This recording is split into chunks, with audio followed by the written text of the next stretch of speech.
کہ اگر نبی پاک صلی اللہ علیہ وسلم کی سنت نہ ہوتی تو ہم میں سے شاید کوئی بھی قرآن پاک کو سمجھ نہ سکتا۔ حضرت عائشہ نے بھی کہا تھا کہ آپ کا خلق قرآن ہے، یعنی آپ قرآن کی جیتی جاگتی تصویر ہیں، اور جو کچھ قرآن پاک میں کہا گیا ہے وہ آپ نے اپنے عمل سے کر کے دکھایا ہے۔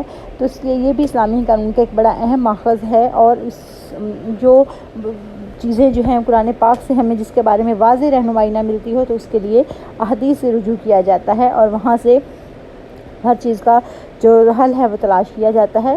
اس کے بعد ہے اسلامی کیلکولیٹ، خلفائے راشدین ہیں ہمارے، یہ تیسرا اہم ماخذ ہے۔ آپ خلفائے راشدین جو ہیں وہ عمر بھر آپ کی ہدایات پر عمل پیرا رہے ہیں، اور ان کا جو تقویٰ ہے اور جو ان کا کردار ہے اس کی بلندی کی خود قرآن پاک نے شہادت دی ہے۔ تو خلفائے راشدین نے اسلامی ریاست کو قرآن اور سنت کے بالکل مطابق چلایا، لہٰذا ان کا عمل بھی اسلامی قانون میں بڑے اہم ماخذ کی حیثیت رکھتا ہے۔ مثال کے طور پر حضرت عمر کا طریقہ تھا کہ کسی بھی ان کے پاس اگر کوئی مسئلہ آتا تھا تو اس کا حل پہلے قرآن پاک میں دیکھتے تھے، اور اگر وہاں سے حل نہیں ملتا تو حضرت صلی اللہ علیہ وسلم کی سنت دیکھتے، وہاں سے بھی حل نہ ملتا تو حضرت ابو بکر کا عمل دیکھتے، اس کے بعد خود اپنی سمجھ سے کام کرتے۔ یہی طریقہ کار تمام خلفائے راشدین کا تھا، اور خلفائے راشدین کے دور میں مشاورت کو بھی بڑی اہمیت دی گئی، یعنی کہ مل جل کر کہ کوئی بھی مسئلہ ہوتا تھا تو اس کو باہمی مشورے سے حل کیا جاتا تھا۔ اور ویسے بھی قرآن پاک میں ہے کہ جس قوم نے مشورہ کیا اس نے فلاح پائی، اور ایک اور جگہ ہے کہ وہ اپنے آپس کے کام باہمی مشورے سے طے کرتے ہیں۔ تو آپ جو خلفائے راشدین کا جو طرز عمل تھا، جو طریقہ تھا، وہ بھی اسلامی قانون کا بڑا اہم اور بنیادی ماخذ ہے، کیونکہ انہوں نے اپنی پوری زندگی میں قرآن پاک پر اور احادیث و سنت پر عمل کیا ہے۔ تو اس لیے مزید کلیئرٹی جو ہے اسلامی قانون کی ہمیں وہاں سے مل سکتی ہے، اور ہم وہاں سے اس چیز کو جج کر سکتے ہیں، اور کوئی بھی مسئلہ ہمیں پیش آئے تو ہم ان سے ان کی جو زندگی ہے ان سے مدد لے سکتے ہیں۔ اس کے بعد ہے نیکسٹ اتحاد ہے۔ اتحاد جہد سے نکلا ہے جس کے معنی کوشش کرنا اور نئی بات پیدا کرنا کے ہیں۔ اتحاد دراصل اسلامی قانون پر غور و فکر کر کے قرآن و سنت کی روشنی میں ایسے مسئلے کا حل سوچنا ہے جس کے متعلق قرآن پاک میں واضح آیات موجود نہ ہوں۔ حضرت صلی اللہ علیہ وسلم نے حضرت معاذ بن جبل کو جب یمن کا گورنر مقرر فرمایا تو آپ نے دریافت کیا کہ تم لوگوں کے درمیان فیصلے کیسے کرو گے؟ انہوں نے عرض کیا کہ قرآن پاک کے مطابق، اور آپ نے فرمایا کہ اگر وہاں سے رہنمائی نہ ملی تو پھر کیا کرو گے؟ حضرت معاذ نے جواب دیا کہ پھر میں آپ صلی اللہ علیہ وسلم کی سنت پر عمل کروں گا۔ حضور نبی کریم صلی اللہ علیہ وسلم نے ارشاد فرمایا کہ اگر وہاں سے بھی رہنمائی نہ ملی تو پھر کیا کرو گے؟ اس پر آپ نے جواب دیا، حضرت معاذ نے جواب دیا کہ پھر میں اپنی عقل کے مطابق فیصلے کروں گا اور اتحاد کروں گا۔ تو آپ نے اس جواب کو بہت پسند فرمایا۔ دوسرے خلیفہ راشد حضرت عمر جو ہیں انہوں نے بھی اپنے دور خلافت میں اتحاد کو بڑی اہمیت دی تھی، لیکن اتحاد عام آدمی کے بس کی بات نہیں ہے۔ مجتہد کے لیے کچھ شرائط کا ہونا ضروری ہے۔ وہ شرائط کیا ہیں؟ کہ وہ قرآن و سنت سے مکمل واقفیت رکھتا ہو، عربی زبان سے مکمل واقفیت ہو، جدید مسائل سے وہ واقف ہو، بلند کردار کا مالک ہو، زہد اور تقوی کا مالک ہو۔ یہ کوشچن جو ہے اتحاد کا یہ الگ طریقے سے بھی آ سکتا ہے، جس میں آپ سے اتحاد پر ایک نوٹ لکھنے کو کہا جاتا ہے، تو اس میں آپ اتحاد کے ساتھ ساتھ مجتہد کے صاف لکھیں گے، اور پھر اتحاد کے لیے کوششیں جو ہیں وہ لکھیں گے، یعنی کہ اس کو 10 نمبر کا کوشچن آپ بنا کے لکھیں گے۔ تو اس لیے آپ نے اتحاد کو ذرا ڈیپلی اسٹڈی کرنا ہے۔ میں ایک دفعہ پھر ریپیٹ کر دیتی ہوں کہ اتحاد کا مطلب کیا ہے۔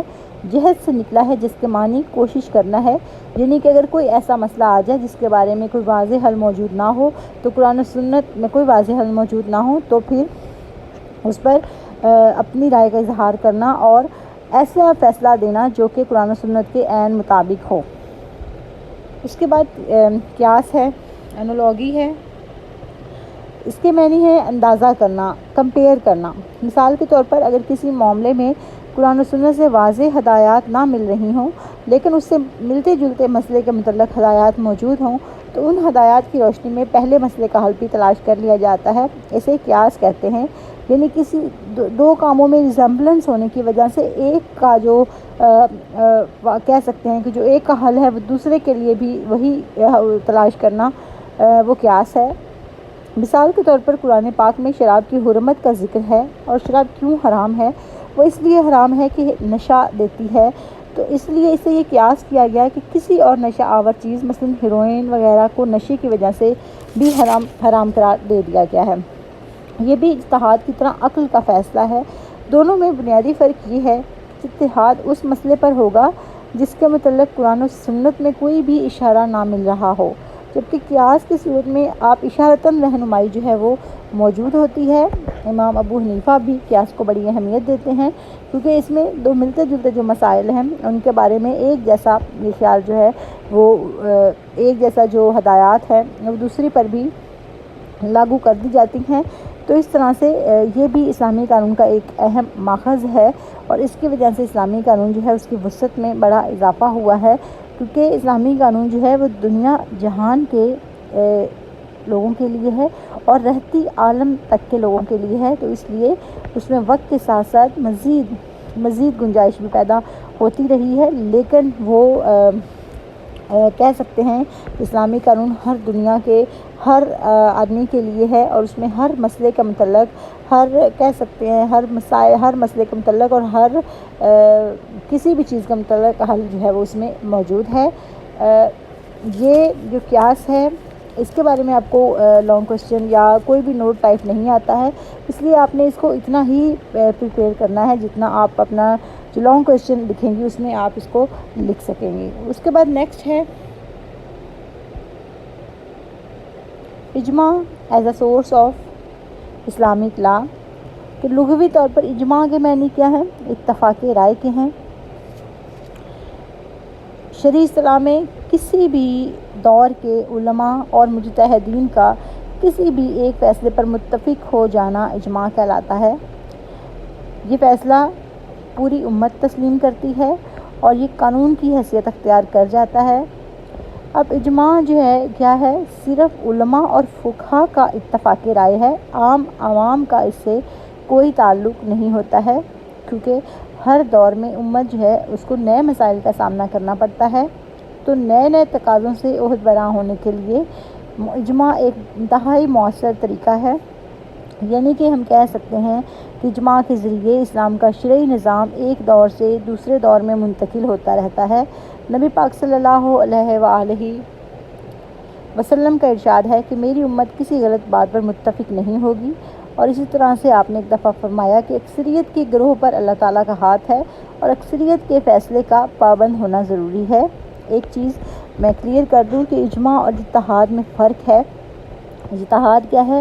کوشش کرنا، یعنی کہ کسی ایسے مسئلے کا حل سوچنا جو کہ قرآن و سنت کے بارے میں واضح ہدایات موجود نہیں ہوں، اور اجماع کیا ہے؟ اس کا مطلب اتفاق رائے ہے، یعنی کہ دونوں کے ناموں میں ہی فرق ہے کہ کسی بھی دور کے علماء اور مجتہدین کون ہیں؟ جو کہ اجتہاد کرتے ہیں، وہ ان کا کسی بھی فیصلے پر متفق ہو جانا اجماع کہلاتا ہے، کیونکہ کوئی بھی مسئلہ آ جائے جس کے بارے میں واضح حل نہیں ہے تو اس پر جو متفق ہو جائیں گے وہ اجماع کہلائے گا، اور اگر کسی مسئلے کا حل سوچا گیا ہے جس کے بارے میں قرآن و سنت میں واضح ہدایات موجود نہیں ہیں تو وہ اجتہاد ہے، یعنی کہ جو انڈیویجول کوشش ہے کہہ سکتے ہیں علماء کی، فقہاء کی، وہ اجتہاد ہے، اور جب وہ آپس میں مل کر کسی فیصلے پر متفق ہو جائیں گے تو وہ اجماع ہے۔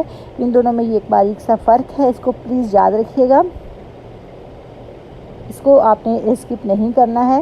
اور ایک اور جو چیز ہے وہ اسلامی ریاست کی مقننہ ہے، کہ آج کے جدید دور میں جو مقننہ ہے وہ بھی قانون سازی کا کام سر انجام دیتی ہے، کہ اسلامی ریاست کی جو مقننہ ہے اسلام کے بنیادی ماخذ قرآن و سنت اور جتنے بھی اس کے ثانوی ماخذ ہیں اجماع قیاس کو مد نظر رکھتے ہوئے قانون سازی کرتی ہے۔ تو یہ آپ کے اسلامک سورسز سے ایک اور سورس جو ہے وہ شاید یہاں اسکپ ہو گیا ہے، اسلامی فقہ ہے، جسے امام ابو حنیفہ، امام مالک، امام شافعی اور امام احمد بن حنبل نے مرتب کیا ہے، اور ان چاروں بزرگوں نے اپنے اپنے وقت میں قرآن اور سنت پر اتحاد اور قیاس کے ذریعے اسلامی قوانین کی تدوین کی ہے، اور ان فقہائے عقل و دانش نے وقت کے تقاضوں کے مطابق ایک مکمل علم کی داخل ڈالی ہے، اور ان کی آراء کو بھی دنیا میں بڑی قدر کی نگاہ سے دیکھا جاتا ہے۔ اب اس کے ساتھ ایک کوشچن میں نے آپ کو بتایا ہے کہ اتحاد کی اہمیت، ضرورت اور شرائط، یہ والا کوشچن بھی اپنے ساتھ ہی تیار کرنا ہے۔ اور جدید دور میں اتحاد کیسے ہوتا ہے؟ قانون ساز اسمبلیاں اتحاد کرتی ہیں کیونکہ وہ قانون بناتی ہیں، تحقیقاتی ادارے کرتے ہیں، اور عدلیہ بھی کرتی ہے کیونکہ وہ قانون کی تشریح کرتے ہیں، اور وہ اسلامی قوانین اور فقہ سے آگاہ ہوتے ہیں۔ اور جب وہ قانون کی تشریح کرتے ہیں تو اس کا مطلب ہے کہ وہ ایک طرح سے اتحاد ہی کر رہے ہوتے ہیں۔ اور اسی طرح سے پاکستان میں وفاقی شرعی عدالت بھی یہ فریضہ انجام دیتی ہے۔ پھر متحد کے اوصاف میں نے آپ کو بتائے ہیں پہلے۔ تو یہ آپ کا آج کا کویشچن تھا، امید ہے آپ کو سمجھ آ گئی ہوگی۔ Thank you.